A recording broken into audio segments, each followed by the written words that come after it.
Hello friends, I am Pooja Pradhan from Patron Accounting LLP. We are specialized in accounting and payroll compliances.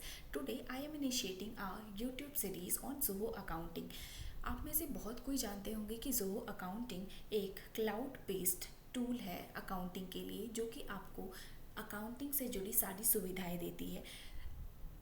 अगर आप अपने business के accounting के manual work से परेशान हैं और इसमें आपका बहुत समय बर्बाद हो रहा है, तो आप ज़ोहो को चूज़ कर सकते हैं। ज़ोहो एक बहुत ही अच्छा और बहुत ही रिलायबल सिक्योर अकाउंटिंग टूल है। और सबसे बड़ी बात है कि यहाँ पे आप अपनी अकाउंटिंग नीड्स को फ्री ऑफ कॉस्ट फुलफिल कर सकते हैं। सो चलिए देखते हैं कि आप अपना अकाउंट यहाँ पे कैसे सेटअप कर सकते हैं, कैसे आप अपने बुक्स को क्रिएट कर सकते हैं ज़ोहो पे। तो जैसे ही आप यहाँ पे ज़ोहो के वेबसाइट पे आते हैं, दैट इज़ zoho.com। यहाँ पे प्राइसिंग के टैब्स पे जाते ही आपको सबसे नीचे में यहाँ पे मिलेगा फ्री प्लान, जहाँ की एक स्मॉल बिजनेस और मिडिल साइज बिजनेस के अकाउंटिंग नीड्स अकम्प्लिश हो सकती है। यहाँ पे आप देखेंगे तो क्या क्या फैसिलिटीज़ अवेलेबल हैं। Create invoice, codes, bills, expense and journals, accept online payments, automate payments reminder, enable self service customer portal, manage credits and refunds, bank reconciliation, track sales and purchase order, track inventory, GST portals and filings, PNL balance sheet and 50 plus reports, invoice management system, one user and one accounting, email support. So from here you can sign up your business for free।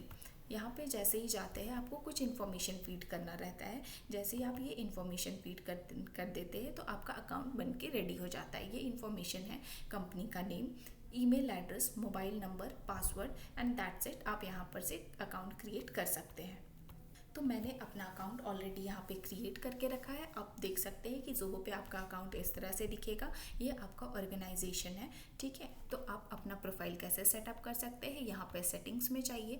Settings में जा कर के आप देखेंगे तो यहाँ पे organisation profile में जा कर के अपने ये सारे डिटेल्स डालिए। इसमें इस तरह से डिटेल्स डालने रहते हैं कि सबसे पहले आपका ऑर्गेनाइजेशन का लोगो आएगा।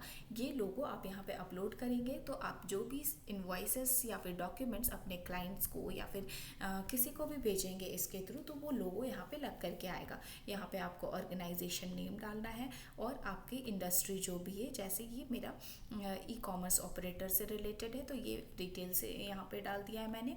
फिर ऑर्गेनाइजेशन लोकेशन क्या है, एड्रेस क्या है, एड्रेस आप यहाँ पे डिटेल डालिए ताकि आपके इनवॉइसेस जब बन के जाते हैं तो उसमें डिटेल एड्रेस वहाँ पे रहेगा। अगर आपकी ऑर्गेनाइजेशन का वेबसाइट बना हुआ है तो आप यहाँ पे अपना वेबसाइट का URL भी डाल सकते हैं। यहाँ पे जाने के बाद आपको यहाँ पे प्राइमरी कॉन्टैक्ट के डिटेल्स देने रहते हैं, ठीक है। अगर आपकी करेंसी अदर देन इंडियन है तो आप यहाँ पे से चूज़ करके अपनी करेंसी भी चेंज कर सकते हैं। फिर यहाँ पे आपको अपना फिस्कल ईयर चूज़ करना रहता है। फिर रिपोर्ट बेसिस आपका क्या रहेगा, जैसे बहुत सारी बिजनेस अक्रूवल बेस्ड रहती है और बहुत सारी कैश बेस्ड रहती है, तो यहाँ से आपको सिलेक्ट करते आएगा। और यहाँ पे लैंग्वेज में जा कर के इंग्लिश और हिंदी, नीचे में time zone, date format, company ID, tax ID, ये सब होने के बाद यहाँ से सेव कर देते हैं तो आपका ऑर्गेनाइजेशन बनकर रेडी हो जाता है। यहाँ पे आप देख सकते हैं कि आप विद इन मिनट्स में अपना ऑर्गेनाइजेशन यहाँ पे कैसे क्रिएट कर सकते हैं।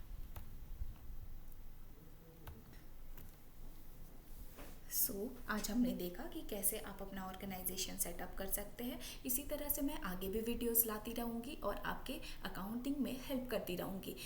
आगे के वीडियोस देखने के लिए इस वीडियो को सब्सक्राइब करें और मेरे साथ आगे भी बने रहें। Thank you.